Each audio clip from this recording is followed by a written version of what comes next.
Olá, queridos irmãos, sejam todos muito bem-vindos para mais um encontro, para o nosso momento de paz, o nosso momento de estudo, de aquietamento, onde vamos adquirindo um maior entendimento que a doutrina espírita nos traz.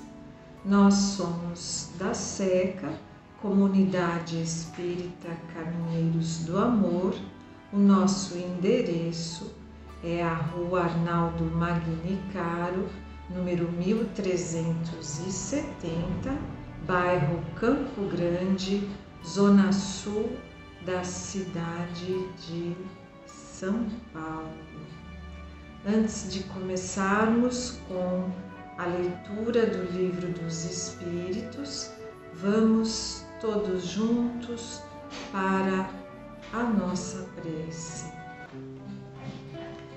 Deus, nosso Pai amoroso, de infinita misericórdia, que possamos agora, quem se sentir à vontade, relaxar, fechar os olhos, colocar todas as preocupações em vossas mãos, Senhor, para que assim, nos aquietando, possamos sentir a chegada dos nossos benfeitores espirituais, renovando o nosso ânimo, as nossas energias. E é com o coração agradecido que vos buscamos, Senhor, pedindo o vosso amparo, a vossa paz para todos os corações. Pedimos paz para o mundo, para todas as famílias, principalmente as famílias desajustadas. Pedimos o vosso amparo e a vossa paz também para todos os doentes, os que estão acamados em suas casas, nos hospitais. Pedimos, Senhor, pelos presidiários, pelos moradores de rua neste inverno. Pedimos, Senhor, por todas as famílias enlutadas, por todas as crianças desamparadas, pelas que moram nos orfanatos. Vamos pedir também pelos idosos, por aqueles que estão nas casas de repouso. Pedimos, Pai, pelas vítimas da violência, pelas vítimas da pandemia, que a vossa paz e o vosso amparo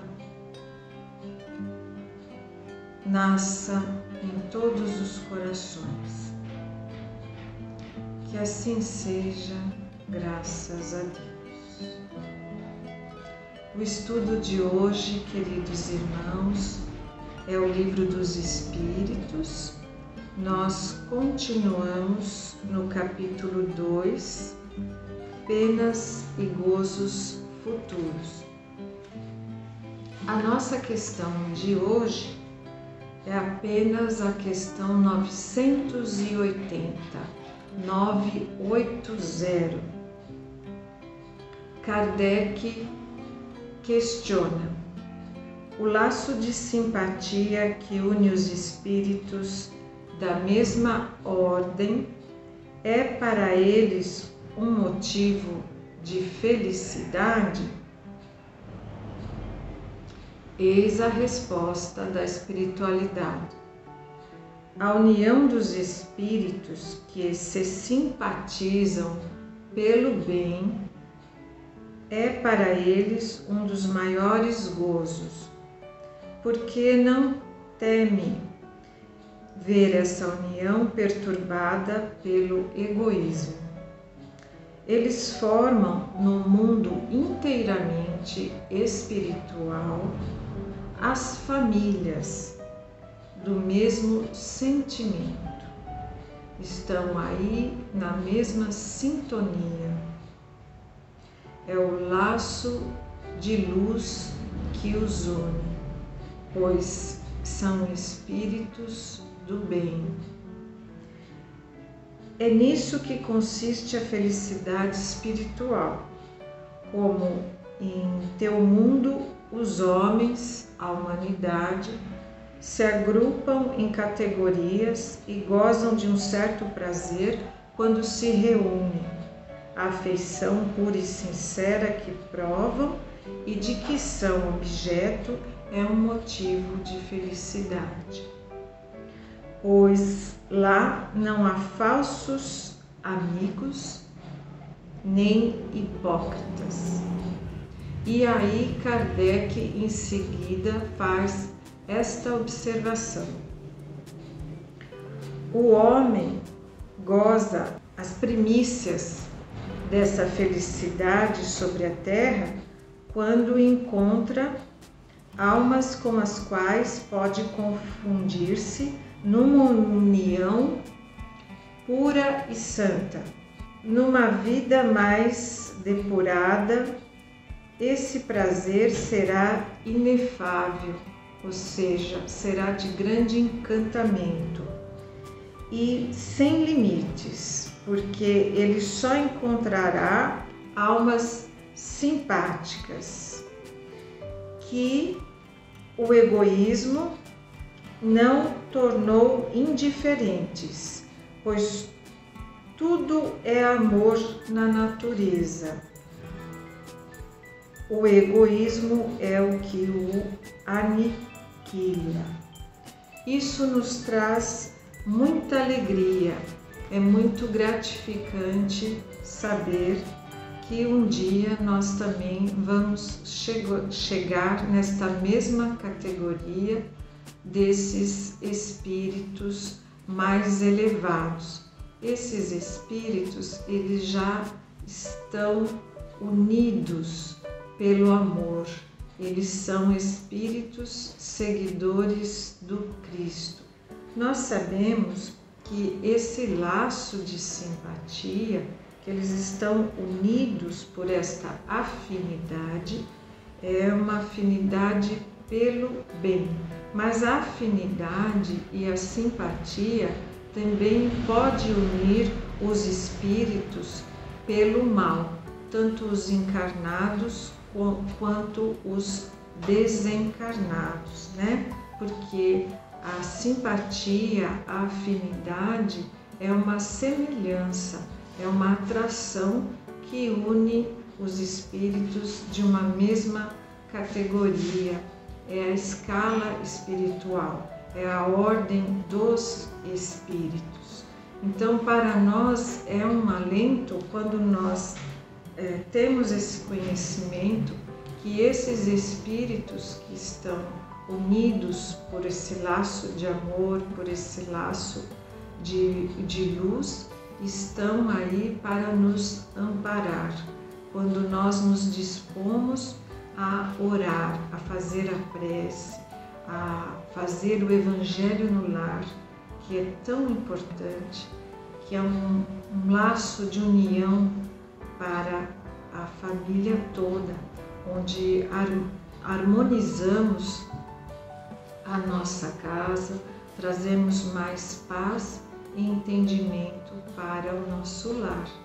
É sempre bom marcar um dia e um horário que seja favorável para toda a família, para ter esse momento de entendimento, de estudo, de prece, de união. E esses espíritos virão a nos visitar, a dar a assistência necessária que cada um de nós tanto precisa. Continuando, nós podemos também falar sobre que esses espíritos, eles já alcançaram então essa ordem, que nós na Terra temos uma ideia, né? Aqui ele fala que quando nós estamos entre os nossos entes queridos, os nossos familiares, os nossos amigos, nós podemos ter uma ideia do que é essa felicidade, mas nós ainda não vivenciamos essa felicidade plena, porque ela não pertence ao nosso mundo, ao nosso planeta Terra, que, como sabemos, é um mundo de provas e expiações. Nós temos apenas uma ideia pela felicidade que nós experimentamos no convívio com aqueles com os quais nós temos uma grande afinidade, né? Os parentes, os amigos. E quando falta, né, essa afinidade com as pessoas que fazem parte do nosso dia a dia, né? Como que nós podemos conviver melhor com essas pessoas com as quais nós não temos afinidade, que pelo contrário, que nós temos dificuldade com algumas pessoas que fazem parte aí da nossa vida. Essas pessoas podem estar, geralmente estão no nosso trabalho, na nossa escola, para quem estuda, para quem faz algum curso, podem estar até mesmo dentro da nossa religião, dentro da casa espírita, podem estar na nossa família, principalmente na nossa família, porque quando elas fazem parte do nosso círculo familiar, fica mais difícil a gente se desvencilhar delas. Então, como podemos conviver melhor com as pessoas? Bom, o nosso exemplo é sempre o nosso Mestre Jesus, né? O que Jesus faria se estivesse em nosso lugar, no nosso lugar? Então, Jesus nos convida sempre a segui-lo através do seu Evangelho e através com a reforma íntima. A reforma íntima, ela é uma conexão com Deus. A partir da conexão com Deus, a partir da prece, da conversa com Deus, com o seu anjo da guarda, com a nossa Mãe Maria, nós vamos em busca do amparo, do autoconhecimento, dessa viagem interior e vamos nos colocando no lugar do outro, o amor ao próximo, a empatia. Então, o que Jesus faria se estivesse no nosso lugar? Então, nós temos o exemplo vivo do seu Evangelho, que Jesus encarnou numa época de grande turbulência e ele teve também os seus inimigos encarniçados. Então, a vida de Jesus é o exemplo a seguir. Como que Jesus se portou, né? Então, essa convivência com essas pessoas que são difíceis na nossa vida, elas são um desafio, né? Então, em primeiro lugar, aceitar o outro sem julgamento, né? Viva e deixe viver. Viva e deixe viver pessoal, foi um conselho que eu recebi de um médico espiritual lá da Suécia, com o qual eu tenho grande afinidade. Viva e deixe viver, né? Todos nós estamos aqui para aprender. Jesus, ele não condenava o pecador, ele condenava o pecado. Então, muitas vezes nós erramos, a pessoa que convive conosco, com a gente também erra, então é preciso ter esse entendimento, né? E como que a gente se relaciona com o próximo? A convivência muitas vezes pede silêncio, saber ouvir, ouvidos caridosos. Todo mundo quer falar, né? Mas nós nos esquecemos de ouvir, de olhar nos olhos, de prestar atenção no outro, né? Aí entra a retidão, a inteligência emocional, o autodomínio, o respeito, sempre respeito. André Luiz nos fala que muitas vezes essa convivência ela nos pede silêncio, principalmente no calor das emoções, porque o que mais acontece nesse momento são pessoas do nosso convívio, muitas vezes, que estão em grande desequilíbrio. Então, nós espíritas que já temos um pouquinho de entendimento, que estamos aprendendo, sabemos que muitas vezes o melhor é silenciar, né? E não querer impor ao outro a nossa maneira de ser, a nossa maneira de pensar. Podemos muitas vezes tentar dar o bom exemplo, porque nós também não somos perfeitos. Esse silêncio deve emanar paz, boas vibrações. Enquanto estamos em prece, vamos ficar ali, né, orando, pedindo a Deus para que a pessoa se acalme, para que a pessoa encontre, né, a paz, o entendimento, e que Deus nunca nos abandona. Vamos recorrer à providência divina.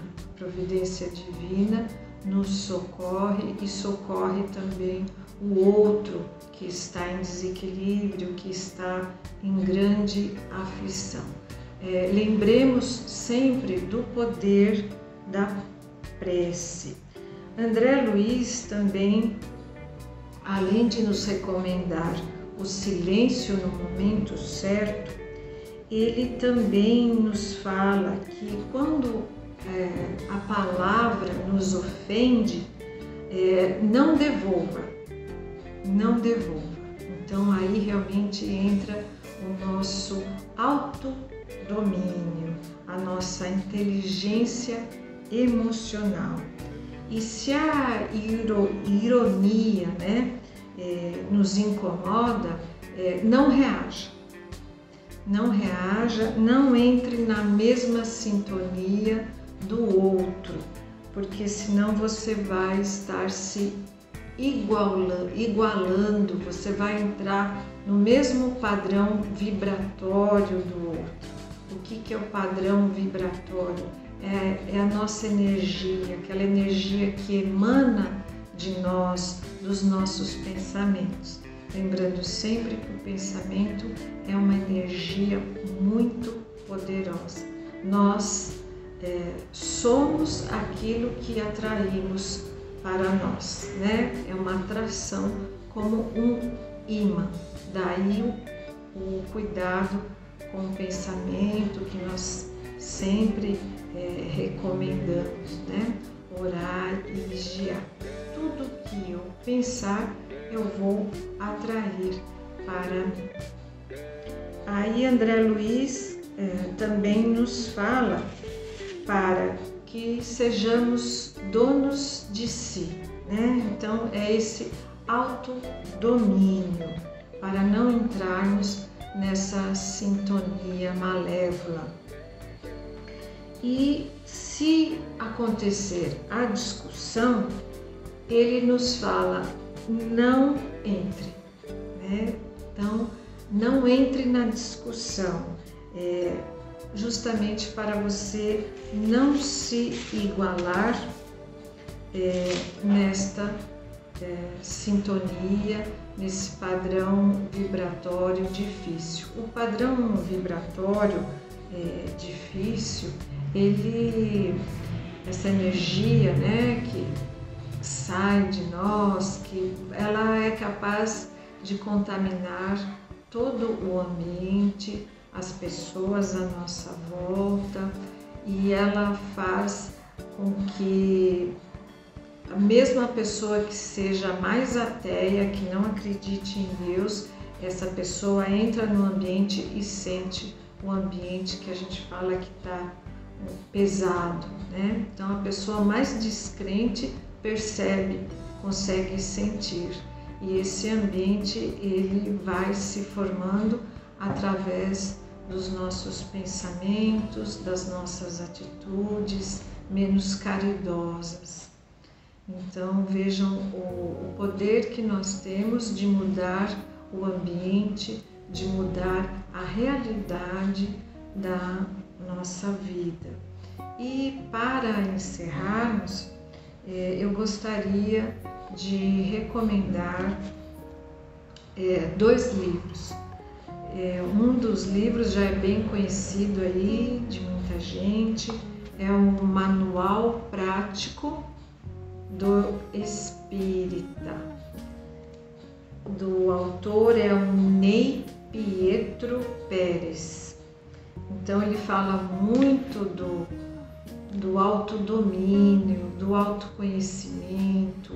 É muito bom para nos fortalecer, para nos guiar nesse autoconhecimento, nessa viagem ao nosso interior.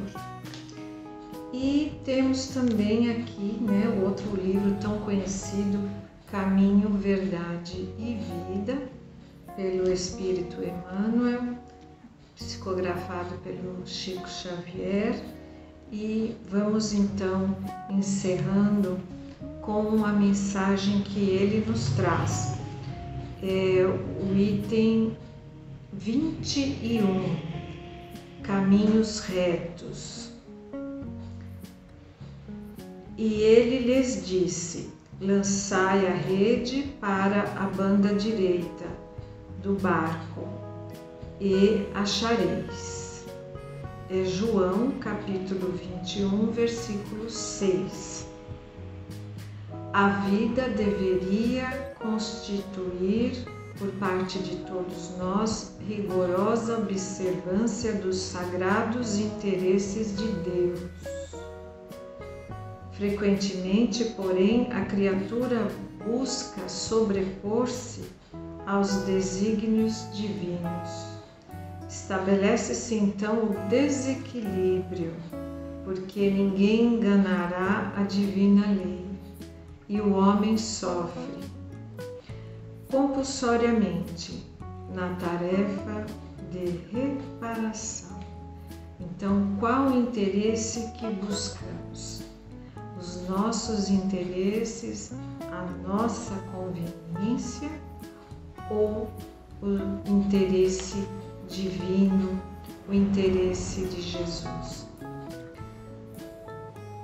Alguns companheiros desesperam-se no bom combate pela perfeição própria e lançam-se num verdadeiro inferno de sombras interiores. Queixam-se do destino, acusam a sabedoria criadora gesticulam nos abismos da maldade, esquecendo o capricho e a imprevidência que os fizeram cair. Lembrando que muitas vezes, na maioria das vezes, a doutrina espírita nos explica que muitas vezes o nosso sofrimento é culpa da nossa imprevidência, da nossa imprudência. Jesus, no entanto, há quase 21 séculos, exclamou: lançai a rede para a banda direita do barco e achareis. Figuradamente, o espírito humano é um pescador dos valores evolutivos, na escola regeneradora da Terra, a posição de cada qual é o barco. Em cada novo dia, a pessoa se levanta com a sua rede de interesses. Estaremos lançando a nossa rede para a banda direita? Fundam-se nossos pensamentos e atos sobre a verdadeira justiça? Convém construir a vida interior em esforço diário, porque o Cristo, nesse ensinamento, recomendava de modo geral aos seus discípulos: dedicai vossa atenção aos caminhos retos e achareis o necessário. Então, queridos irmãos, aquele que se esforça no bem tem o amparo da divina providência. Nós não estamos abandonados. Deus nos ampara sempre. Então, que assim seja, que Deus te abençoe, um grande abraço e vamos cultivar a esperança. Dias melhores virão. Muito obrigada.